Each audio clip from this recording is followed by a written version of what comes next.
أعوذ بالله من الشيطان الرجيم. بسم الله الرحمن الرحيم.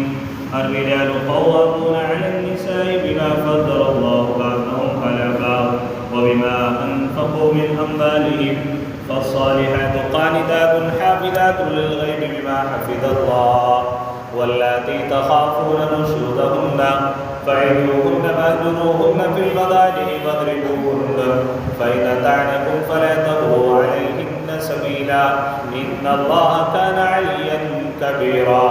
وإن خفتم شقاق بينهما فبعثوا حكما من أهله وحكما من أهلها إن يريدا إصلاحا يوفق الله بينهما إن الله كان عليما خبيرا. واعبدوا الله ولا تشركوا به شيئا وبالوالدين إحسانا وبذي القربى واليتامى والمساكين والجار ذي القربى والجار الجنب والصاحب بالجنب وابن السبيل وما ملكت أيمانكم إن الله لا يحب من كان مختالا فخورا. الرجال قوامون على النساء. مرد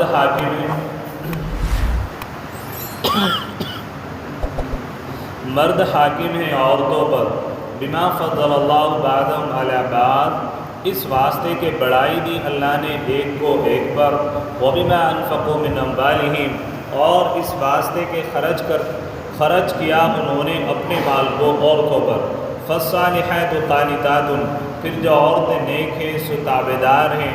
حافظات، نگہبانی کرتی ہیں. للغیبی، ان کے پیٹھ پیچھے. بما حفظ اللہ، اللہ کی حفاظت سے.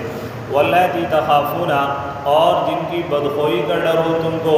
فعظوہن واہجروہن، تو ان کو سمجھاؤ. واہجروہن فی المضاجع، اور جدا کرو سونے میں. واضربوہن، اور ان کو مارو. فإن أطعنكم فلا تبغوا عليهن سبيلا، پھر اگر کام آنے تمہارا تم مت تلاش کرو ان پر راہ الزام کی. ان اللہ کان علیا کبیرا، بے شک اللہ ہے سب سے بڑا، بے شک اللہ ہے سب سے اوپر اور بڑا. وَإِنْ خِفْتُمْ شِقَاقَ بَيْنِهِمَا، اور اگر تم کو ڈر ہو کہ وہ دونوں آپس میں ضد رکھتے ہیں. فَبَعْثُوا حَكَمًا مِّنْ أَهْلِهِ، تو کھڑا کرو ایک منصف مرد والوں میں سے. وَحَكَمًا مِّنْ أَهْلِهَا، اور ایک منصف عورت والوں میں سے. إِن يُرِيدَا إِصْلَاحًا يُوَفِّقِ اللَّهُ بَيْنَهُمَا، اگر یہ دونوں چاہیں گے صلح کرا دیں تو اللہ موافقت کر دے گا ان دونوں میں.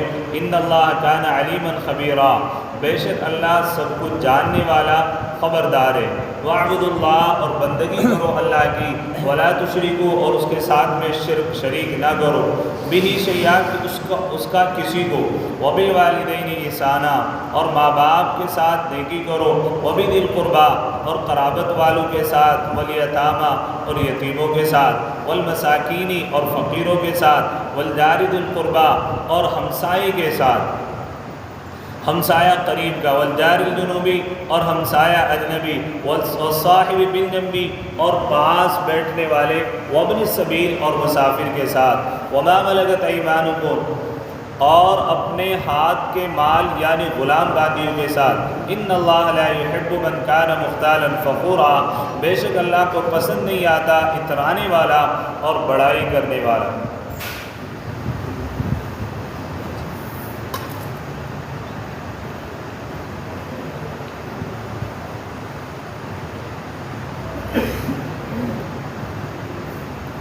یہ سورۃ النساء چل رہی ہے.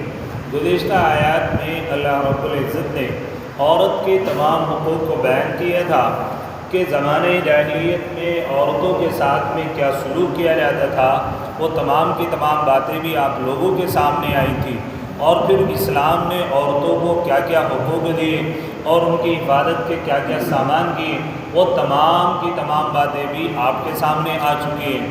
اور گزشتہ آیات میں اللہ رب العزت نے عورتوں کے تعلق سے بہت ساری آیات نازل فرمائیں. میراث میں ان کو حق دیا جانا، زمانۂ جاہلیت میں میراث سے محروم رکھا جاتا تھا.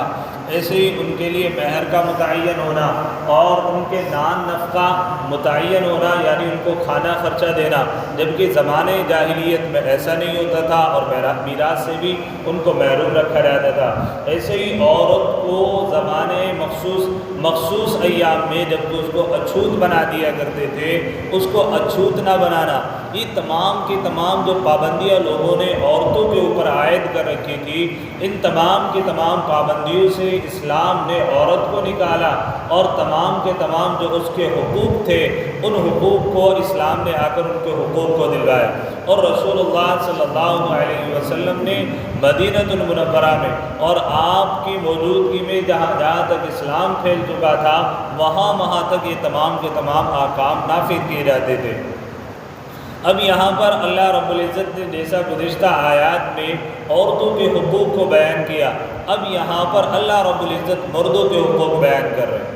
اب عورتوں کے حقوق میں آپ نے دیکھا تھا کہ جب عورت کی کسی عورت کی کسی مرد کے ساتھ میں شادی ہوگی تو اس میں نکاح میں گواہ بھی ہوں گے اور اس نکاح میں وکیل بھی ہوگا، ان کی موجودگی میں اس کا مہر بھی رکھا جائے گا اور اس کے نان نفقے کے اور اس کے سکنے کے اوپر بھی بات ہوگی۔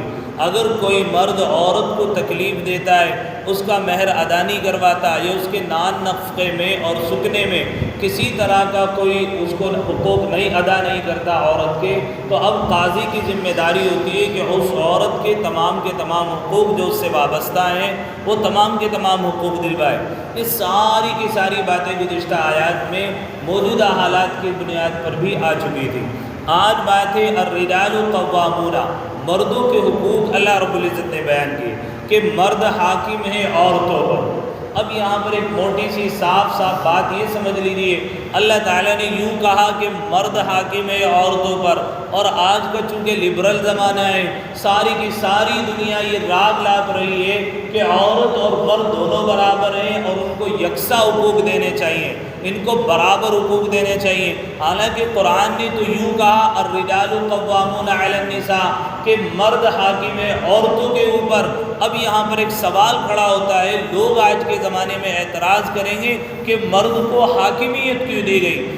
اب مسلمانوں کے لیے تو بس اتنا سا جواب کافی ہے، یہ جو قرآن ہمارے پاس موجود ہے یہ اللہ کا کلام ہے، یہ جھوٹا نہیں ہو سکتا، پوری دنیا کی بات جھوٹی ہو سکتی ہے، اس کے احکامات غلط نہیں ہو سکتے، پوری دنیا کے احکامات غلط ہو سکتے ہیں۔ الرجال قوامون علی النساء، یہ مرد کو حاکم جو بنایا اللہ رب العزت نے عورت کے اوپر، یہ اللہ رب العالمین کی ذات نے بنایا، نہ کہ دنیا کے لوگوں نے بنایا۔ اب یہ اللہ کے علم میں تھا کہ کس کو افضل بنانا ہے اور کس کو مفضول بنانا ہے۔ جب آدمی اس کے اوپر اعتراض نہیں کرتا کہ بنانے والے نے کسی کو امیر بنایا ہے، کسی کو غریب بنایا ہے، بنانے والے نے کسی کو اشرف خاندان میں پیدا کیا، کسی کو تھوڑے سے چھوٹے خاندان میں پیدا کیا، اور کسی کو اللہ رب العزت نے جو ہے بہترین خوبصورت بنایا، حسین و جمیل بنایا، اور کسی کو اللہ رب العزت نے کالا بنایا۔ اب اس پر آپ کسی کو اعتراض کرتے ہوئے نہیں دیکھیں گے کہ قدرت نے مجھے کالا کیوں بنایا اور اس کو گورا کیوں بنایا، مجھے غریب کیوں بنایا اور اس کو امیر کیوں بنایا، اس پر کوئی اعتراض نہیں کرتا۔ بتاؤ کوئی اعتراض کرتا ہے گا؟ تو مرد کو حاکم بنایا اور عورت کو محکوم بنایا، مرد کو فضیلت دی عورت کے اوپر، یہ اللہ رب العالمین نے دی ہے، تو پھر اس کے اوپر بھی آدمی کا اعتراضات نہیں، اعتراض بنتا ہی نہیں ہے، کہ یہ ایسے ہی جیسے کہ چھوٹا اور بڑا یہ اللہ رب العالمین نے بنایا، اس میں کوئی نقص تو نہیں نکالتا۔ کسی کو اللہ نے چھوٹے قد والا بنایا، کسی کو لمبے قد والا بنایا، اب کوئی یوں کہہ دے کہ اللہ نے یہ چھوٹا مجھے غلط بنایا ہے، یہ تو اللہ کی نعمت کی ناشکری ہے نا، تو اس پر کوئی اعتراضات نہیں کرتا، تو پھر اس پر اعتراض بھی نہیں بنتا کہ اللہ تعالیٰ نے مرد کو کیوں حاکم بنایا اور عورت کو کیوں محکوم بنایا۔ لیکن اس کے علاوہ بھی لوگوں کی سمجھ میں نہیں آئے گی۔ الرجال قوامون علی النساء، اللہ تعالیٰ نے مرد کو حاکم بنایا ہے عورت کے اوپر، اس وجہ سے کہ اللہ رب العزت نے مرد کے ذمے عورت کا نان نفقہ رکھا ہے، اس کا سکنا رکھا ہے۔ اب مرد صبح کو بیدار ہوتا ہے، مارکیٹ جاتا ہے، مزدوری کرتا ہے، اپنے بیوی بچوں کے لیے کھانا خرچہ لاتا ہے، اور لانے کے بعد ان کے اوپر خرچ کرتا ہے۔ اب اگر کسی عورت کو یہ ذمہ داری دے دی جائے تو وہ عورت اس ذمہ داری کو بخوبی نہیں نبھا سکتی، اس لیے کہ اس کے اندر اللہ رب العزت نے ایک درجے کمزوری رکھی ہے کہ جس کی بنیاد پر وہ تنگ آ جائے گی اور پریشانی میں مبتلا ہو جائے گی، اور اللہ رب العزت عورتوں کو پریشانی میں اور تنگی میں رکھنا نہیں چاہتے، اس لیے اللہ رب العزت نے مرد کو حاکم بنایا اور عورت کو محکوم بنایا۔ تو معلوم یہ ہوا کہ اللہ رب العزت نے جو مرد اور عورت کی جو تقسیم فرمائی وہ بالکل انصاف کی بنیاد پر تقسیم ہے کہ مرد تو تمام کے تمام باہر کے اخراجات کو برداشت کرے، تمام کے تمام باہر جا کر تمام کے تمام حقوق دیکھے، اور تمام کی تمام ذمہ داریاں جو مرد کے اوپر عائد ہوتی ہے ان ذمہ داریوں کو پورا کرے، اور عورت کی ذمہ داری ہے کہ امور خانہ داری یعنی گھر کے تمام کاموں کو انجام دے اور اولاد کی بہترین تربیت کرے۔ یہ عورت کی ذمہ داری بنتی ہے کہ عورت اپنے گھر میں رہ کر تمام کے تمام کاموں کو انجام دے اور اپنی اولاد کی اچھے سے تربیت کرے۔ یہ اللہ کی طرف سے انصاف کی تقسیم ہے کہ عورت جو ہے گھر کے اندر ملکہ بن کر کے رہے، شہزادی بن کر کے رہے، نہ کہ لوگوں کی ہوس کا شکار بنے، نہ کہ لوگوں کی نظروں میں آ کر معاشرے کو خراب کرنے کا ذریعہ بنے۔ اس لیے کہ جب عورت گھر سے نکلتی ہے اور بے پردگی کے ساتھ میں نکلتی ہے تو اس کے ساتھ میں شیطان ہوتا ہے، اور وہ شیطان اس عورت کو بھی بہکاتا رہتا ہے اور وہ شیطان مردوں کو بھی بہکاتا رہتا ہے۔ اور پھر کیا ہوتا ہے کہ جو آنکھوں سے زنا ہوتا ہے، آنکھ سے لوگ دیکھ کر کے زنا کر رہے ہوتے ہیں اور پھر حد کر کے آگے بڑھتے ہیں، اور اس کا انجام آج پوری دنیا دیکھ رہی ہے کہ عورتوں کو جو اتنی آزادی دی گئی اور عورتوں نے جو اپنے لیے اتنی آزادی کو شمار کروا لیا اور اپنے لیے اتنی آزادی کے ساتھ کھلی فضا میں گھوم رہی ہے، آج ساری کی ساری دنیا دیکھ سکتی ہے کہ عورتیں سڑکوں پر آ کر اپنے حقوق کا مطالبہ کر رہی ہیں، اور حالانکہ ان کو یہ معلوم نہیں کہ تمہیں حقوق کے نام پر لوگوں نے رسوا کیا ہے اور اپنی ہوس کا نشانہ بنا ہے۔ ورنہ اللہ تعالیٰ نے تو کہا تھا، اور اللہ کیا کہہ رہا ہے آگے؟ فَالصَّالِحَاتُ قَانِتَاتٌ حَافِظَاتٌ لِلْغَيْبِ بِمَا حَفِظَ اللَّهُ، اور آگے اللہ نے کہا فَضَّلَ اللَّهُ بَعْضَهُمْ عَلَىٰ بَعْضٍ، کہ ہم نے جو تمہیں بعض کو بعض پر فضیلت دی ہے۔ یہ فضیلت ایسے ہے جیسا کہ آدمی کے بدن میں ایک سر ہوتا ہے اور آدمی کے بدن میں ہاتھ بھی ہوتا ہے، اس کا پیر بھی ہوتا ہے اور اس کی ناک بھی ہوتی ہے اور اس کے کان بھی ہوتے ہیں۔ اب اگر آدمی کے پاس سر موجود ہے لیکن اس کے پاس ہاتھ موجود نہ ہو تو یہ آدمی کے اندر نقص پیدا ہو جاتا ہے۔ لیکن اگر کوئی یوں کہہ دے کہ ہاتھ کی تو کوئی حیثیت ہی نہیں ہے، آنکھ کی تو کوئی حیثیت ہی نہیں ہے، ناک کی تو حیثیت ہی نہیں ہے، پاؤں کی حیثیت ہی نہیں ہے، تو ایسا نہیں ہو سکتا، اس لیے کہ سر کی موجودگی اپنی جگہ مسلم ہے لیکن ہاتھ کی موجودگی اپنی جگہ مسلم ہے، کہ آدمی کا بدن مکمل نہیں ہو سکتا جب تک اس کے پاس سر تو موجود ہے لیکن اس کے پاس ہاتھ موجود نہیں ہے۔ تو عورت اور مرد کو جو اللہ تعالیٰ نے حاکم بنایا کہ دیکھو تمام کے تمام بدن میں بڑی چیز کیا ہے، آدمی کا سر ہے، آدمی کا دل ہے، حالانکہ چھوٹا سا ہوتا ہے، تو دل کی جگہ اپنی جگہ حیثیت اس کی معلوم ہوتی ہے، سر کی اپنی ایک حیثیت ہے اور ہاتھ کی اپنی ایک حیثیت ہے۔ تو ایسے ہی مرد کو عورت کے اوپر ایک دونوں جو فضیلت حاصل ہے وہ ایسے ہی ہے جیسا کہ تمام کے تمام بدن کے اوپر سر کو فضیلت حاصل ہے لیکن ہاتھ کی فضیلت کا انکار نہیں کیا جا سکتا۔ تو معلوم ہوا کہ اللہ رب العزت نے یہاں پر عورت کی فضیلت کا انکار نہیں کیا، یا عورت کو اللہ رب العزت نے محکوم بنا کر اس کو بانی اور غلام نہیں بنایا، بلکہ اللہ رب العزت نے کہا بما فضل اللہ بعضهم علی بعض، بلکہ وہ تم میں سے بعض ہیں، یعنی اللہ نے ایک دوسرے کو تمہیں ایک دوسرے پر فضیلت دی ہے۔ وبما انفقوا من اموالهم، فضیلت کیوں دی ہے؟ اس لیے کہ مرد کو اللہ رب العزت نے کہا ہے کہ تجھے عورت کا خرچ بھی برداشت کرنا ہے، عورت کے سکنے کا بھی انتظام کرنا ہے۔ سکنا کہتے ہیں رہنے کے لیے مکان۔ اب یہ ذمہ داری کس کے اوپر عائد ہوتی ہے؟ مرد کے اوپر عائد ہوتی ہے نا۔ عورت کا خرچہ کس کے ذمے اوپر آتا ہے؟ مرد کے اوپر آتا ہے۔ اور عورت کا مہر کس کے ذمے لازم ہوتا ہے؟ مرد کے ذمے لازم ہوتا ہے۔ تو ان تین درجوں کی بنا پر اللہ رب العزت نے مرد کو حاکم بنایا ہے۔ عورت کے اوپر اب جو بھی صاحب عقل آدمی ہوگا اللہ کی اس تمام کی تمام جو اللہ تعالیٰ نے انصاف کے ساتھ میں تقسیم کیے وہ اس پر راضی ہو جائے گا، اور جو آدمی عقل کا اندھا ہوگا، بے وقوف ہوگا، وہ اللہ کی اس تقسیم پر ناراض ہوگا اور وہ راضی نہیں ہو سکتا۔ وَلَٰكِن لَا يَشْعُرُونَ، اس لیے ان کو تو شعور ہی نہیں ہے کہ عقل مندی کس کو کہتے ہیں اور بے وقوفی کس کو کہتے ہیں۔ اللہ نے تقسیم جو ہے انصاف کی بنیاد پر کی۔ پھر آگے اللہ رب العزت نے فرمایا فَالصَّالِحَاتُ قَانِتَاتٌ حَافِظَاتٌ لِلْغَيْبِ بِمَا حَفِظَ اللَّهُ، کہ پھر عورتوں میں سے نیک عورت وہ ہیں جو کہ مردوں کی تابعداری کرنے والی ہیں، حافظات للغیب بما حفظ اللہ، اور نگہبانی کرنے والی ہے ان کے پیٹھ پیچھے اللہ کی حفاظت سے۔ یہاں پر اللہ تعالیٰ نے عورت کی صفات کو بیان کیا کہ نیک عورتوں میں سے پہلی صفات عورت کی یہ ہے کہ قانتات، وہ مرد کی جو ہے مکمل تابعداری کرنے والی ہو، اس کی بات کو تسلیم کرنے والی ہو، اس کو بات کو ماننے والی ہو۔ حافظات للغیب بما حفظ اللہ، اور مرد گھر پر موجود نہیں ہے تو اپنی جان کی اور اس کے مال کی حفاظت کرنے والی ہو، یعنی اس کے اندر کسی طرح کی خیانت کرنے والی نہ ہو۔ بما حفظ اللہ، اور یہ اللہ کی حفاظت سے تمام کے تمام کام انجام دی رہے گا۔ آگے اللہ نے کہا واللاتی تخافون نشوزہن، تو عورت کی اصل ذمہ داری مرد کی تابعداری اختیار کرے۔ فالصالحات قانتات حافظات، اور دوسرے اپنی اور اس کے مال کی حفاظت کرے۔ اپنی کیسے حفاظت کرے؟ یعنی کہ اس میں کسی کو شریک نہ کرے، اس میں اس کی امانت میں خیانت نہ کرے۔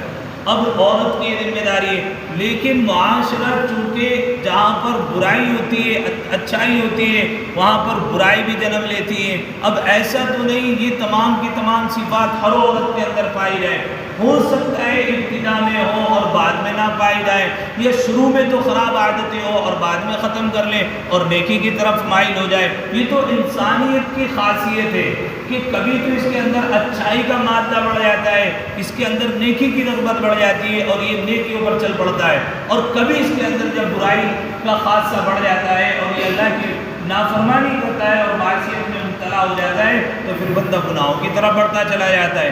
پھر آگے اللہ نے کہا واللاتی تخافون نشوزہن فعظوہن واہجروہن فی المضاجع واضربوہن، اور جن کی تمہیں بدخوئی کا ڈر ہو، یعنی بہت ساری عورتیں ایسی ہوں گی جن سے تمہیں ڈر ہوگا کہ یہ کوئی بدکاری کر سکتی ہے، یہ کوئی برا کام کر سکتی ہے، یا آپ کے مال میں خیانت کر سکتی ہیں۔ اب یہاں پر اللہ تعالیٰ اس کا حکم بیان کر رہے ہیں۔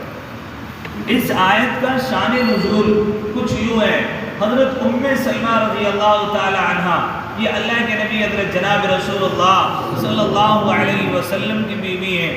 آپ حضور علیہ السلام کے نکاح میں آنے سے پہلے حضرت عبد الرحمن ان کے نکاح میں موجود تھی، اور آپ کے دو اولادیں تھیں، ایک لڑکا تھا اور ایک لڑکی، اور آپ نے مکہ المکرمہ میں اسلام قبول کیا اور حبشہ کی طرف ہجرت فرمائی، اور پھر آپ نے دوسری ہجرت مدینہ منورہ میں کی۔ مدینہ منورہ میں آنے کے بعد آپ کے پاس اولاد بھی موجود تھی، لیکن مدینہ منورہ میں آنے کے بعد آپ کے شوہر کا انتقال ہو گیا تھا، آپ بیوہ ہو گئی تھی، اور آپ بیوہ ہونے کے ساتھ ساتھ آپ کے پاس اولاد بھی موجود تھی۔ اب چونکہ ان کا خاندان تو موجود تھا لیکن سارے کے سارے کفر میں مبتلا تھے، سارے کے سارے شرک میں مبتلا تھے، یعنی اب ان کی کوئی کسی بھی طریقے سے حمایت نہیں کر سکتا تھا کیونکہ وہ اسلام میں داخل ہو چکی تھی۔ اب رسول اللہ صلی اللہ علیہ وسلم نے ان کے پاس نکاح کا پیغام بھیجا، اور جب حضور علیہ السلام نے ان کے پاس نکاح کا پیغام پہنچایا تو ان کو بڑی تعجب اور حیرانی ہوئی کہ میرے پاس تو اولاد موجود ہے اور رسول اللہ صلی اللہ علیہ وسلم مجھ سے نکاح کرنا چاہتے ہیں۔ تو آپ نے حضور علیہ السلام کو کہلوا بھیجا کہ اللہ کے نبی میرے پاس میں اولاد موجود ہے، آپ ان کے بارے میں کیا کہیں گے؟ نبی علیہ السلام نے فرمایا کہ اے ام سلمہ، میں آپ سے نکاح کر ہی رہا ہوں اس واسطے کہ تاکہ تمہاری کفالت ہو جائے اور اللہ رب العزت ان بچوں کے رزق کا انتظام کر دے، اور رزق کا انتظام کرنے والی ذات میری نہیں ہے۔ وَمَا مِن دَابَّةٍ فِي الْأَرْضِ إِلَّا عَلَى اللَّهِ رِزْقُهَا، کہ زمین میں چلنے والے ہر جاندار کے رزق کا مالک صرف اللہ رب العالمین ہے، ان کے تو رزق کا انتظام ہی ہو جائے گا۔ میں تو آپ کی کفالت کے لیے آپ سے نکاح کرنا چاہتا ہوں۔ یہ رسول اللہ صلی اللہ علیہ وسلم نے کس سے نکاح کیا؟ کتنے بچے لے رہی تھی؟ بیوہ ہو اور بچے ہوں تو شادی بہت مشکل ہوتی ہے۔ بیوہ ہو، خوبصورت ہو، اولاد کوئی نہ ہو، ہر آدمی چاہے گا کہ میں کروں۔ یہ بات سمجھ میں آ رہی؟ لیکن رسول اللہ صلی اللہ علیہ وسلم نے امت کو سبق دینا تھا، امت کو پیغام دینا تھا۔ اب نعوذ باللہ رسول اللہ صلی اللہ علیہ وسلم پر آج کے زمانے میں لوگ بہت زیادہ اعتراضات کرتے ہیں، لیکن بدنصیبی ہم مسلمانوں کی اور افسوس ہم مسلمانوں پر کہ ہمیں رسول اللہ صلی اللہ علیہ وسلم کی زندگی کے بارے میں پتہ نہیں ہے، اور رسول اللہ صلی اللہ علیہ وسلم نے کن کن عورتوں سے کس کس بنا پر شادی کی ہے وہ ہمارے پاس علم نہیں ہے، اس لیے لوگ اعتراضات کرتے رہتے ہیں اور ہم ان کے اعتراضات کے چکر میں آ جاتے ہیں۔ ہمارے پاس معلومات ہی نہیں، علم ہی نہیں ہمارے پاس۔ تو رسول اللہ صلی اللہ علیہ وسلم نے بیوہ عورت سے شادی کی جبکہ ان کے ساتھ میں اولاد موجود تھی۔ اب آپ اندازہ لگائیں کہ حضرت ام سلمہ کو بھی حیرانی ہو رہی تھی کہ میں بیوہ ہوں، میرے پاس بچے ہیں، تو کوئی مجھ سے شادی نہیں کرے گا، لیکن رسول اللہ صلی اللہ علیہ وسلم نے ان کو جب نکاح کا پیغام پہنچایا تو وہ سمجھ گئی کہ رسول اللہ صلی اللہ علیہ وسلم مجھ سے نکاح کرنا چاہتے، اس نے ان کو خدشہ لائق ہوا کہ زمانے جاہلیت میں بھی ایسا تھا جیسا کہ آج بھی لوگ اس کو بہت زیادہ برا سا سمجھتے ہیں۔ تو وہ ام سلمہ رضی اللہ تعالی عنہا اللہ کے نبی صلی اللہ علیہ وسلم کی بیوی بنی تو کچھ عورتیں آپ کے پاس میں اکٹھی ہو کر آئی، اور آپ کو اس زمانے میں بہترین فقہ کی جو ہے امام کہا جاتا تھا کہ آپ کو مسئلے مسائل میں بہت زیادہ گہرا علم تھا، بڑی مشہور تھی مدینہ منورہ میں، ساری مستورات آپ کے پاس آئیں اور آخر پہ حضرت ام سلمہ رضی اللہ تعالی عنہ سے یوں شکایت کرنے لگی کہ ہم تو رسول اللہ صلی اللہ علیہ وسلم سے ایک بات معلوم کر کے بتائیے کہ ہمیں تو وہ تمام کی تمام نیکیوں میں ہمارے اضافہ نہیں ہوتا، اور ہمیں تو وہ مقام عطا نہیں کیا گیا جو مردوں کو عطا کیا گیا ہے کہ مرد جو ہے مسجد میں جاتے ہیں، نماز پڑھتے ہیں، اقامت ادا کرتے ہیں، اور میدان جہاد میں جاتے ہیں، وہاں پر تمام کی تمام نیکیاں ان کو مل جاتی ہیں۔ ہم عورتیں تو گھروں میں رہتی ہیں تو ہماری تو نیکیوں میں اضافہ نہیں ہوتا۔ مرد مسجد کے اوپر مسجد میں جاتے ہیں، اذان بھی دیتے ہیں، اقامت بھی پڑھتے ہیں، امامت بھی کرتے ہیں، ہم تو یہ تمام کام انجام نہیں دے سکتی، تو ہمارے لیے اتنی نیکیوں میں کیسے اضافہ ہوگا؟ تو اللہ کے نبی حضرت جناب رسول اللہ صلی اللہ علیہ وسلم پر اللہ رب العزت نے یہی آیت نازل فرمائی، الرجال قوامون علی النساء بما فضل اللہ بعضهم علی بعض، کہ اے عورتوں یہ چیز بہبی کسبی نہیں ہے، یعنی یہ فضیلت اللہ رب العالمین کی طرف سے، اس کو تم فضیلت کو حاصل کرنا چاہو تو نہیں حاصل کر سکتی۔ ہاں البتہ اگر مرد تمہارے گھروں سے رخصت ہو رہے ہیں، نماز پڑھنے کے لیے جا رہے ہیں، آپ نے ان کے لیے کپڑے دھو کر کے انتظام کیا، آپ کے کسی بھی بچے نے یا آپ کے شوہر نے کپڑے پہنے اور آپ نے ان کپڑوں کو دھویا اس بنیاد پر کہ میرا بچہ میرا شوہر جا کر نماز پڑھے گا، تو آپ کو وہ نماز پڑھنے کا ثواب بھی آپ کے نامہ اعمال میں لکھا جائے گا۔ انما الاعمال بالنیات، جیسی آپ نے نیت کی ویسا آپ کو ثواب مل جائے گا۔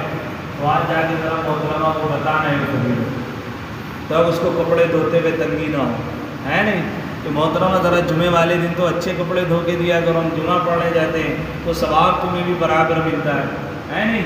ان کو بتایا کرو یہ بات جا کے کہ ایسا نہیں کہ ثواب ہوئے، ہم نے روزہ رکھا، آپ نے ہمارے لیے سحری کا انتظام کیا تو تم نے سحری میں ہمیں اچھا کھانا بنا کر کے دیا اور ہم نے مزے لے کر کے کھایا، کھا ہم رہے ہیں، ثواب تمہیں مل رہا ہے، تو ہمیں تو کچھ بھی نہیں مل رہا ہے نہیں؟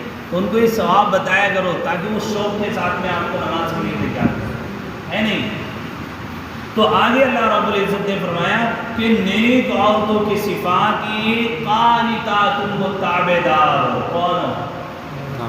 آج کل مرد حضرات اپنے بچوں کا رشتہ تلاش کرتے ہیں کہ جی ملکہ ہو بس، اس نے کی اور اس سے زیادہ بس وہ کچھ بھی نہ ہو. ماں باپ کی تابعداری نہیں کرتی تو شوہر کی تابعداری کیسے کرے ہیں؟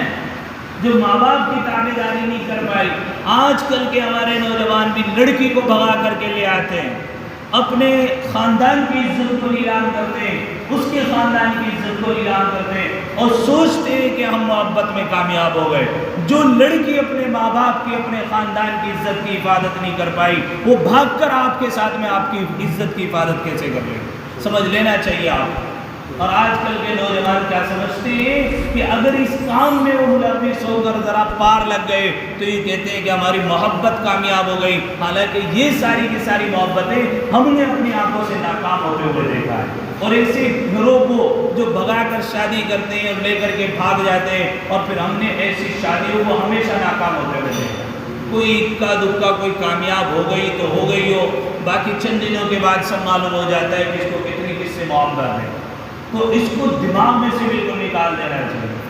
اچھا بات سمجھ میں آتی ہے نہیں آتی؟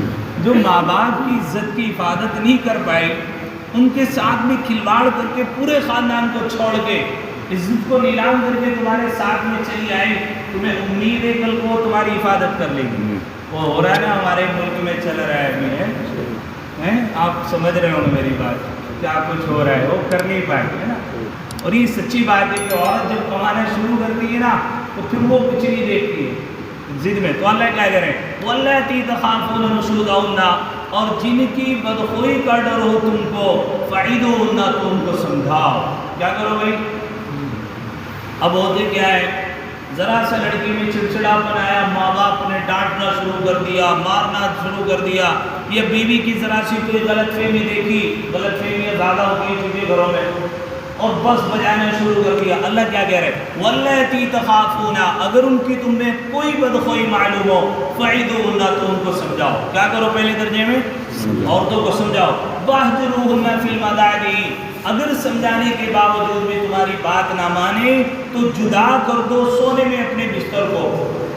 لیکن مرد آج کل کیا کرتے ہیں, بیوی سے ذرا انبن ہوئی آگے مسجد میں سو گئے, اور ذرا سی انبن ہوئی تو ذرا اور دور کو چلے گئے, اور ذرا سی انبن ہوئی تو کئی مہینے گھر پر نہیں آئے.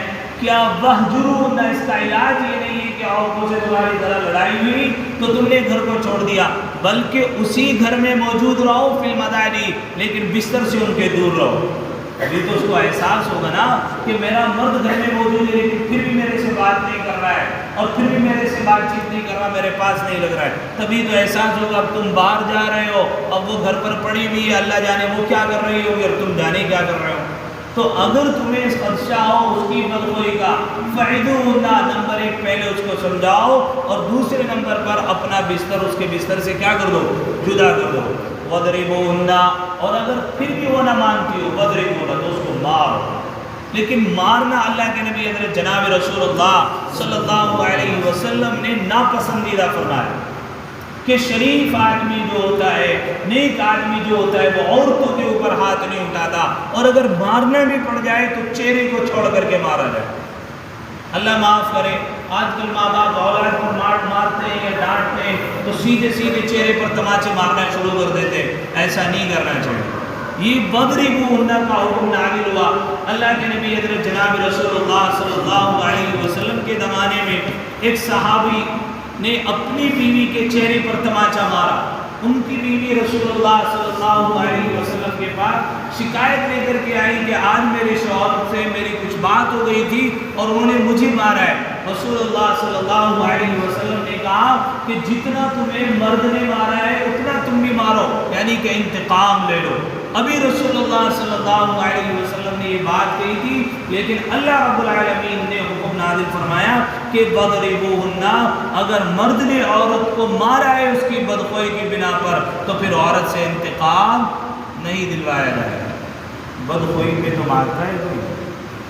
اس لیے اللہ کے نبی جناب رسول اللہ صلی اللہ علیہ وسلم کا فرمان موجود ہے کہ اپنے گھر میں کوڑا لٹکا کر کے رکھو اپنی اولاد کے لیے, اپنے اہل خانہ کے لیے, تاکہ وہ کسی غلط ڈگر پر نہ چلے. جب کوئی چیز کارگردی ہوتی ہے نا, پھر یہی چیز کارگر ہوتی ہے. ساری دنیا جانتی ہے اس کو, ہے نہیں بھائی. کوئی چیز کارگر نہ ہو, سمجھاؤ بجاؤ, جب کوئی مانتا نہیں لاسٹ کیا مانے پھر لٹمان، وہ ایک بڑا مشہور لطیفہ ہے. وہ دو آدمی ایک پنڈت جی نیچے بیٹھے ہوئے تھے کسی درخت کے نیچے. وہ کوئی آدمی وہاں سے گزرا ہوا جا رہا تھا، ملا جی آدمی، اور اس کے اوپر ایک پرندہ بیٹھا ہوا تھا. تو کسی نے ایسے ہی ادرائے مذاق پوچھ دیا، جی پنڈت جی یہ پرندہ کیا کیا ہے؟ تو وہ کہنے لگے یہ یوں کہہ رہا ہے کہ یہ پرندہ یہ نام جپ رہا ہے سیتا رام دشرتھ، سیتا رام دشرتھ. اور وہ کوئی ملا بھی جا رہے ہو ادھر سے ملا نہیں، اس نے ان کو بلایا کہ جی کر رہا ہے پرندہ یار اس پہ بیٹھا ہوا ہے درخت کے اوپر، یہ کیا جپ رہا ہے؟ کہنے لگا یہ کہہ رہا ہے سبحان تیری قدرت. اور پنڈت جی کہہ رہے ہیں سیتا رام دشرتھ، اور ملا جی کہہ رہا ہے سبحان تیری قدرت. اب دونوں میں جھگڑا ہو گیا. وہ کوئی سبزی فروش ادھر سے جا رہا تھا، اس نے دیکھا ملا جی اور پنڈت جی میں جھگڑا ہو رہا ہے. اس نے جا کر کے پوچھا جی بات کیا ہے؟ کہ کچھ بھی نہیں، یہاں پرندہ بیٹھا ہوا میں کہتا ہوں یہ کہہ رہا ہے سبحان تیری قدرت، اور یہ ملا یہ کہہ رہا ہے پنڈت جی کہ نہیں سیتا رام دشرتھ. اس نے کہا نہیں کچھ بھی نہیں کہہ رہا ہے، یہ تو یوں کہہ رہا ہے مولی گاجر ادرک، مولی گاجر. اور تینوں میں جھگڑا ہو گیا. اور تینوں میں جھگڑا ہونے کے بعد ایک اور آدمی وہاں سے قصائی گزر رہا تھا. اب وہ لوگوں نے اس کو پوچھنے دیکھا بھائی تین آدمیوں میں جھگڑا ہو رہا ہے، چلو دیکھیں تو کیا مسئلہ ہے. اور وہ جب وہاں سے گزرا اس نے پوچھا کہ بات کیا ہے؟ کہ کچھ نہیں بس لڑائی ہو رہی ہے. کس بات پر؟ ایک پرندہ کچھ کہہ رہا ہے. بولے کیا کہہ رہا ہے؟ ایک نے کہا کہ سبحان تیری قدرت، دوسرے نے کہا سیتا رام دشرتھ. وہ سبزی فروش تھا، اس نے کہا کہ نہیں یہ کہہ رہا ہے مولی گاجر ادرک. وہ کیا کہہ رہا ہے کہ نہ بھائی یہ تو نہ کہہ رہا ہے سبحان تیری قدرت، نہ کہہ رہا ہے مولی گاجر ادرک، نہ کہہ رہا ہے سیتا رام دشرتھ، یہ تو یوں کہہ رہا ہے سیری پاؤ ڈھکر، سیری پاؤ ڈھکر. اور وہ چاروں میں لڑائی ہو گئی. اب بات ہی نہ بن پائے. اب وہ ایک پہلوان ادھر سے گزر رہا تھا، اس نے دیکھا بھائی چار آدمیوں میں جھگڑا ہے، آخر ماجرا کیا ہے، چلو بات سنتے ہیں. اس نے پوچھا بھائی ماجرا کیا ہے، معاملہ کیا ہے، کیوں لڑ رہے ہو؟ میں لگے پرندہ بیٹھا ہوا ہے، یہ اوپر والے کا نام جپ رہا ہے، بس اس میں اختلاف ہو رہا ہے. کہہ لگے کیا کہہ رہا ہے؟ کہنے لگا ہے کہ وہ کہہ رہا ہے سبحان تیری قدرت. پنڈت جی نے کہا نہیں یہ کہہ رہا ہے سیتا رام دشرتھ. وہ سبزی فروش نے کہا نہیں یہ کہہ رہا ہے کہ مولی گاجر ادرک. قصائی نے کہا کہ کہہ رہا ہے سیری پاؤ ڈھکر. بس وہ پہلوان کو غصہ آیا، وہ لٹ لے رہا تھا ہاتھ میں، کہنے لگا یہ تو مان لو انی رکھا لٹ. ساروں کا علاج ہو گیا. تو بھائی جب کوئی علاج کارگر نہیں آتا تو کون سا علاج کارگر ہوتا ہے؟ مان لو، نہیں تو رکھا لٹ. تو لٹ کے تو بس سامنے سب مان لیتے ہیں. پھر بات وَضْرِبُوهُنَّ، تو ان کو مارو. یہ اصلاحاً مارنا ہے، راست نکالنے کے لیے نہیں، اصلاحاً مارو تاکہ وہ صحیح ڈگر پر آ جائے. فَإِنْ أَطَعْنَكُمْ فَلَا تَبْغُوا عَلَيْهِنَّ سَبِيلًا. اب دو مرد و عورت میں جھگڑا ہوا تو مرد کو چاہیے کہ پہلے نمبر پر عورت کو سمجھائے، دوسرے نمبر پر اس سے بستر کو جدا کر دے، اور تیسرے نمبر پر ہلکا پھلکا سا اس کو مار کر کے سمجھائے. پھر اگر یہ بات بھی نہ ہوتی ہو فَإِنْ أَطَعْنَكُمْ فَلَا تَبْغُوا عَلَيْهِنَّ سَبِيلًا، اگر ان تمام باتوں میں عورت مان جاتی ہے، کوئی سا علاج کارگر ثابت ہو جاتا ہے، تو اب اس کی ٹاہ میں نہ لگو، کائیں میں نہ لگو. آپ نے اس کو سمجھا لیا، اس کی سمجھ میں آ گئی، اس نے وہ بات چھوڑ دی، لیکن آپ جو ہے پھر بھی اس کی ٹاہ میں لگے ہوئے، پھر پیچھے پڑ رہے ہو. تو ایسا مت کرو. یعنی بات بات پر مثال کے طور پہ کسی عورت سے کوئی غلطی ہو گئی اور اس نے اس غلطی کو تسلیم بھی کر لیا، اب پھر تمہاری کوئی بات ہو رہی ہے تو تم کیا کر رہے ہو؟ پچھلی بات اٹھا کر کے لا رہے ہو کہ تمہارے گھر والے تو ایسے ہیں اور تمہارے فلاں تو ایسے ہیں. ایسے ہی ہوتے ہیں نا. تو پھر لڑائی کیا ہوتی ہے اور زیادہ بڑھ جاتی ہے. تو اللہ نے کہا ان اللہ کان علیٰ کبیرا، بے شک اللہ سب سے بڑا ہے اور وہ اوپر ہے. وَإِنْ خِفْتُمْ شِقَاقَ بَيْنِهِمَا، سمجھا کے بھی دیکھا، جدا کر کے بھی دیکھا، وَاضْرِبُوهُنَّ مار کے بھی دیکھا، اب بھی عورت سے بات نہیں بن پا رہی. ہاں جب عورت کے دماغ کی بتی ذرا کھسکتی ہے نا، وہ جلدی سے سیدھی نہیں ہوتی ہے، بہت بڑے مسئلے ہوتے ہیں. وَإِنْ خِفْتُمْ شِقَاقَ بَيْنِهِمَا، اور اگر تم ڈرو کہ وہ دونوں آپس میں ضد رکھتے ہیں، یعنی اپنی بات پر بس اڑے ہوئے ہیں، فَبَعَثُوا حَكَمًا مِّنْ أَهْلِهِ، تو کھڑا کرو ایک منصف مرد والوں میں سے، وَحَكَمًا مِّنْ أَهْلِهَا، اور ایک منصف عورت والوں میں سے. یعنی عورت کو چاہیے اور عورت کے خاندان والوں کو چاہیے کہ کوئی ایک منصف آدمی اس کی عورت کی طرف سے آئے، اور مرد والوں میں سے چاہیے کہ کوئی ایک مرد آدمی جو ہے منصف مرد کی طرف سے آئے، اور وہ دونوں آ کر کے ان دونوں سے بات کریں. آپ تو تمہارا معاملہ کیا ہے؟ یعنی دونوں خاندان بیٹھیں اور بیٹھ کر کے بات کریں، لیکن یہ بیٹھنے والے منصف ہو. کون ہو؟ انصاف کرنے والے ہو. آج کل جو انصاف خاندان والے جو دو گٹ کے آدمی بیٹھتے ہیں نا، وہ منصف مزاج ملنا تو بہت مشکل ہے. وہ تو چاہتے ہی نہیں کہ کسی طرح ٹوٹے. اور ہمارا کچھ کام ذاتی مفاد بنے. منصف ہو، انصاف کرنے والے ہو، انصاف کے ساتھ میں فیصلہ کرنے والے. اللہ معاف کرے، اللہ معاف کرے. آج کل اگر ایسے کوئی معاملات مسلمانوں کے درمیان میں پیش آتے بھی ہیں تو خاندان میں جو سب سے بڑا گنڈا اس سے فیصلے کروائے جاتے ہیں. منصف آدمی کو تو کون ڈھونڈے، عدل کرنے والے آدمی کو تو کون ڈھونڈے، پرہیزگار آدمی کو تو کون بلا کر کے آئے. آتا وہ ہے جو چودراہٹ میں سب سے بڑا گنڈا ہو اور سب سے بڑا خراب آدمی وہ انصاف لوگوں کے قرار ہے. یہی کچھ ہوتا ہے کہ نہیں آج کے زمانے میں؟ قرآن نے کیا کہا کہ اگر اس طرح کے تمہارے درمیان میں اختلافات پیش ہو جائیں تو مرد و عورت کو چاہیے کہ دونوں اپنی اپنی طرف سے کیا کریں، ایک آدمی کو کھڑا کریں اور وہ انصاف کے ساتھ میں کیا کریں، فیصلہ کرے. وہ جو بھی طے ہو جائے آپس میں پھر اسی طرح اپنا رضامندی سے کریں. اگر مسلمانوں میں 50% میں قوم یا بیوی کے جھگڑے ہیں اور یہ مسلمان جو قرآن کریم نے اصول اور ضابطے بیان کیے ہیں، اگر ان اصول کی بنیاد پر مسلمان اپنے فیصلے کرنے لگیں تو بچاؤ کہیں کورٹ کچہری جانا پڑے گا، چکر کاٹنے پڑیں گے کہیں. لیکن مسلمانوں کو پتہ نہیں ہے اسلامی شریعت اور اسلامی احکامات کو، اس لیے بس ذرا سی بات ہوتی ہے اور چکر کاٹ. ان یریدا اصلاحا یوفق اللہ بینہما ان اللہ کان علیما حکیم خبیرا. اگر یہ دونوں چاہیں گے صلح کرا دیں تو اللہ موافقت کر دے گا ان دونوں میں. بے شک اللہ تعالیٰ علم والا ہے، خبر رکھنے والا ہے. یعنی جو یہ انصاف کے لیے کھڑے ہوئے ہیں، جن کو چودھری بنایا ہے دونوں طرف سے، اب ان کی ذمہ داری ہے کہ عدل کے ساتھ انصاف کے ساتھ میں جو ہے فیصلہ کریں. اگر یہ دونوں انصاف کے ساتھ میں فیصلہ نہیں کرتے ہیں تو پھر اللہ خبر رکھنے والا بھی ہے اور اللہ جاننے والا بھی ہے کہ اگر تم نے انصاف کے ساتھ میں فیصلہ نہیں کیا تو پھر اللہ تعالیٰ کا عتاب اور اللہ تعالیٰ کا غضب تمہارے اوپر بھی نازل ہو سکتا ہے. ان یریدا اصلاحا یوفق اللہ بینہما ان اللہ کان علیما خبیرا. اور اگر یہ دونوں چاہیں گے صلح کرا دیں تو اللہ موافقت کر دے گا ان دونوں میں. بے شک اللہ تعالیٰ سب کچھ جاننے والا خبردار ہے. تو آج کے اس سبق میں اللہ رب العزت نے مرد کو حاکم بنایا ہے عورتوں کے اوپر. اب مردوں کی ذمہ داری ہے کہ تمام کے تمام باہر کے جتنی بھی ضرورت کے کام ہیں، چاہے وہ عورت سے تعلق رکھتے ہوں، اولاد سے تعلق رکھتے ہوں یا اس کی اپنی ذاتیات سے تعلق رکھتے ہوں، ان تمام کام کو مرد کی ذمہ داری ہے خود نپٹائے. کس کی ذمہ داری؟ آج کل بعض آدمی بڑی فخر سے بتاتے ہیں کہ جی ہمیں تو ساری زندگی گزر گئی، ہم نے تو آج تک کپڑا اپنے لیے خریدا ہی نہیں، ہماری تو محترمہ لے کے آتی. اور ایسا بتاتا ہے جیسا بہت بڑا کام انجام دیا. تو نے اپنی محترمہ کو باہر بھیجا، وہ وہاں پر چہرہ بھی کھولے گی، کپڑا بھی دیکھے گی، پھر سلیکٹ کر کے تیرے لیے لائے گی بھی، پھر سلوائے گی بھی، اور پھر وہ کہیں چلی جائے گی، پھر تو بدزن ہو جائے گا اس سے. یہی تو ہوتا ہے نا. مرد کی ذمہ داری تمام کے تمام باہر کے جتنے بھی کام ہیں وہ کون انجام دے؟ مرد انجام دے. اور گھر کے جتنے بھی تمام کے تمام کام ہیں وہ عورت کی ذمہ داری ہے کہ عورت اپنے کاموں کو خود انجام دے. اس لیے میرے بھائیوں آج کے موجودہ زمانے میں بہت سارے فتنے ایسے رونما ہو چکے ہیں جس کی وجہ سے ہماری بچیاں، ہماری مستورات غیروں کے چکر میں پڑی ہیں.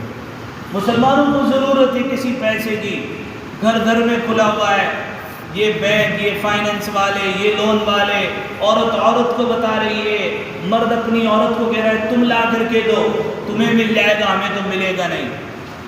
اور حالانکہ وہ کیا ہے کھلا؟ بتاؤ کیا ہے؟ زور سے بولو ذرا. اچھا آج کل وہ بیاض ہے نا، عورتوں کو یوں بھی محسوس نہیں ہوتا کہ ہم بیاض لا رہے ہیں. کیوں؟ وہ تو یوں آتا ہے نا قسط بھر دیں گے، یہ تو آتا ہے نا وہ قسط بھر دیں گے. حالانکہ قسط بھی جو زیادہ بھری جاتی ہے نا وہ بھی تو بیاض ہے، وہ بھی سود ہے، وہ بھی حرام ہے. اور اللہ تعالیٰ نے قرآن کریم میں کہا فَإِن لَّمْ تَفْعَلُوا فَأْذَنُوا بِحَرْبٍ مِّنَ اللَّهِ وَرَسُولِهِ. اگر تم اس سے بعد نہ آئے تو اللہ اور اللہ کے رسول کا تمہارے سے اعلان جنگ ہے. یہ مصیبتیں یوں نہیں آ رہی ہمارے اوپر. ضرورت پڑ گئی پیسوں کی، سناروں کی عورتوں کو بھیج رہے ہیں، اور وہ پیسے جب وقت پر نہیں بھرے گئے پھر پتہ نہیں عورت پھر وہاں کیا کیا بھر کے آتی. اللہ ہم سب کی حفاظت فرمائے. تو اس لیے میرے بھائیوں باہر کے جتنے بھی کام ہیں وہ تمام تر ذمہ داری مرد کی عائد ہوتی ہے کہ وہ اپنی عورت سے ان تمام کاموں کو نہ کرائیں بلکہ خود وہ تمام کے تمام کاموں کو انجام دے، اور عورت کی ذمہ داری ہے کہ تمام کے تمام گھر کے تمام کاموں کو انجام دے۔ اگر اس بنیاد پر اور ان چھوٹے چھوٹے سے اصول کو یاد رکھ کے مسلمان اپنے معاشرت کو، اپنے تمام کے تمام معاشرے کو اس طرح پروان چڑھائیں گے، پھر چند دنوں کے اندر آپ دیکھیں گے گھروں کے اندر کیسے خوشحالی آتی ہے اور گھروں کے اندر کیسے رونقیں آتی ہیں، ورنہ آج کا ہمارے گھروں کے جو حالات ہیں وہ ہم سب بخوبی سمجھ سکتے ہیں۔ الرجال قوامون علی النساء، مرد حاکم ہیں عورتوں پر اس واسطے کہ بڑائی دی اللہ نے ان کو ایک پر۔ یہ بڑائی کس نے دی ہے؟ اللہ۔ اب کوئی بھی آپ سے پوچھ سکتا ہے بھائی عورت کو محکوم کیوں بنایا، مرد کو حاکم کیوں بنایا؟ تو سیدھا سا جواب کیا ہے؟ ایک غریب ہوتا ہے ایک امیر، اس میں تو تمہارا سوال نہیں اٹھتا اور اس میں تمہارا سوال اٹھ رہا ہے۔ عقلی جواب تو یہی ہے، ورنہ سیدھی سے ہمارے لیے جب اللہ نے قرآن میں کہا تو وہ بالکل فیصلہ درست ہے۔ وَبِمَا أَنفَقُوا مِنْ أَمْوَالِهِمْ، اور اس واسطے کہ خرچ کیے انہوں نے اپنے مال۔ یہ اسلام کی خاصیت ہے کہ مرد کے ذمہ رکھا ہے عورت کا نان نفقہ۔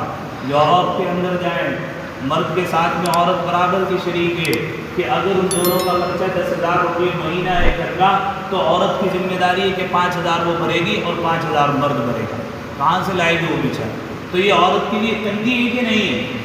عورت کے مقابلے میں مرد کو اللہ تعالیٰ نے قوت دی ہے، طاقت دی ہے، ہر اعتبار سے دی ہے، تو عورت تو نہیں کر سکتی۔ لیکن آج دنیا والوں نے قانون بنایا کہ نہیں، تمہیں آدھا آدھا شریک ہونا پڑے گا، اور تم جس طرح 10,000 کا خرچہ گھر کا ہے 5,000 تم بھی بھرو گی۔ ابھی عورت کے لیے تکلیف ہے یا عورت کے لیے بہت اچھا کام کیا ہے؟ تکلیف کا سامان۔ اور اللہ نے کیا کہا؟ مرد کے ذمے، اسی لیے اللہ تعالیٰ نے کیا دی اس کو فضیلت دی۔ فالصالحات قانتات عابدات للغیب بما حفظ اللہ، پھر جو عورتیں نیک ہیں سو تابعدار ہیں، نگہبانی کرتی ہیں پیٹھ پیچھے اللہ کی حفاظت سے۔ تو اگر کسی کو اپنے بیٹوں کا رشتہ تلاش کرنا ہو تو اس میں یہ چیز ضرور تلاش کریں فالصالحات قانتات، کہ وہ اطاعت کرنے والی ہے یا نہیں ہے، وہ حفاظت کرنے والی ہے یا نہیں ہے۔ یہ جو آج کل ہمارے معاشرے میں چلا ہوا ہے نا کہ کسی کے یہاں رشتہ دیکھ، اولاً تو رشتہ دیکھنے کا رواج بہت زیادہ ہے، 15-20 اکٹھے ہو کر کے جائیں گے، اس غریب کے گھر پر چڑھائی کریں گے، وہاں وہ کھانے کا انتظامات کرے گا، پھر لڑکی کو 15-20 دیکھیں گے، ایک آدھ تو ضرور جس کو نہیں کروانا ہوگا وہ کہہ دے گا اس کی ناک ٹیڑھی اور اس کی آنکھیں خراب ہیں۔ آپ کو اندازہ بھی نہیں ہوتا کہ جس بچی کے اوپر یہ بات گزرتی ہے، جب اس کے کئی رشتے رد ہوتے ہیں تو وہ راتوں کو گھٹ گھٹ کر کے روتی ہے اور ماں باپ کی راتوں کی نیندیں خراب ہو جاتی ہیں، اور آپ سمجھ رہے ہیں کہ بس پوری دنیا کے اندر میرا ہی بیٹا اتنا اچھا اور لائق اور فائق ہے، حالانکہ سامنے والے کی جو بیٹی ہے اس کی آپ نے کوئی بھی ذرا سی وقت نہیں رکھی اور کسی طرح کی بھی اس کے دل میں آپ کے لیے ذرا برابر بھی درد پیدا نہیں ہوا، حالانکہ بیٹی آپ کی بھی ہے۔ آپ کی بیٹی کو کوئی رد کر کے جائے، اندازہ ہوتا ہے کہ کتنا برا لگتا ہے، اور جب آپ کسی کی بیٹی کو رد کر کے، آپ کو رشتہ، اولاً تو رشتے کا رواج کیا ہونا چاہیے؟ بھائی کہیں پر کسی بچی کو دیکھ لیا، اس سے کہلا بھیجے، 2 آدمی جا کر کے دیکھ لے مختصر سے اس میں وقت میں، اور ہمارے یہاں تو بس جو چل رہا ہے اللہ ہم سب کی حفاظت فرمائے، یہ بہت برا رواج چل رہا ہے، اس سے توبہ کرنے کی ضرورت ہے کہ اگر بچے کا رشتہ تلاش کرنا ہے، ان کا خاندان دیکھیں، جا کر کے 2 آدمی دیکھ کر کے آئے، پسند آئے بہت اچھا، اور نہیں پسند آ رہا ہے تو کہتے بھائی ہماری آپ سے بات نہیں بنی۔ اب کیا ہوتا ہے، ایک آدمی نے ایک اور لڑکی کو پسند کرنے کے لیے گئے، کسی وجہ سے پسند بھی نہیں آیا، اب آ کر کے 10 لوگوں کو بتائیں گے فلاں کی تو اتنی کمی ہے، اس عورت میں اس کے خاندان میں نقص نکالیں گے، اب اس بچی کا کہیں اور سے نکاح ہونا تھا تو وہ بھی اپنے ہی آئے گا رشتہ نہیں۔ ایسا ہوتا ہے کہ نہیں ہوتا؟ اگر آپ کی کہیں پر رشتے کی بات نہیں بنی تو بس اتنا کہتے ہیں بھائی ہمارا معاملہ ان سے نہیں ہو پایا، مقدر میں نہیں تھی تو نہیں ہوا، لیکن لوگ نقص نکالنا شروع کرتے ہیں، اور نقص بھی نکالتے ہیں، اتنا ہی دیتے ہیں اور اس سے زیادہ لے کے آتے ہیں، تبھی تو نقص نکلتے ہیں، تو اس سے توبہ کرنے کی ضرورت ہے۔ تو اللہ تعالیٰ عورتوں کی صفات بیان کر دو، ترجمہ کر کے بات کریں۔ فالصالحات قانتات، پھر جو عورتیں نیک ہیں سو تابعدار ہیں، نگہبانی کرتی ہیں پیچھے بما حفظ اللہ، اللہ کی حفاظت سے، واللاتی تخافون، تو یہاں پر اللہ تعالیٰ نے عورتوں کی فضیلت بیان کر، واللاتي تخافون اور جن کو بدخوئی کا ڈر ہو نشوزہن فعظوہن تو تم ان کو سمجھاؤ واہجروہن فی المضاجع اور جدا کرو سونے میں اپنا بستر واضربوہن اور نبات بنے تو ان کو مارو. میں نے مارنے کی بتا دی. اللہ کے نبی نے فرمایا کہ شریف آدمی عورت کو تو نہیں مارتا, مارنے کی نوبت آ جائے تو چہرے پر نہ مارے اور اس درجے نہ مارے کہ عورت کے بدن پر نشان پڑ جائے. فَإِنْ أَطَعْنَكُمْ فَلَا تَبْغُوا عَلَيْهِنَّ سَبِيلًا پھر اگر وہ کام آنے تمہارا تو مت تلاش کرو ان پر کوئی الزام کا راستہ. إِنَّ اللَّهَ كَانَ عَلِيًّا كَبِيرًا بے شک اللہ ہے سب سے زیادہ بلند والا اور بڑائی والا. وَإِنْ خِفْتُمْ شِقَاقَ بَيْنِهِمَا اور اگر تم ڈرو کہ وہ دونوں آپس میں ضد رکھتے ہیں فَبَعْثُوا حَكَمًا مِنْ أَهْلِهِ تو کھڑا کرو ایک منصف مرد والوں میں سے وَحَكَمًا مِنْ أَهْلِهَا اور ایک منصف عورت والوں میں سے. إِنْ يُرِيدَا إِصْلَاحًا يُوَفِّقِ اللَّهُ بَيْنَهُمَا اگر یہ دونوں چاہیں گے صلح کرا دیں تو اللہ موافقت کر دے گا ان دونوں میں. اگر یہ دونوں چاہیں تو کیا کرا دیں, دونوں صلح کرا دیں. إِنَّ اللَّهَ كَانَ عَلِيمًا خَبِيرًا بے شک اللہ سب کچھ جاننے والا ہے اور خبر رکھنے والا ہے. کون؟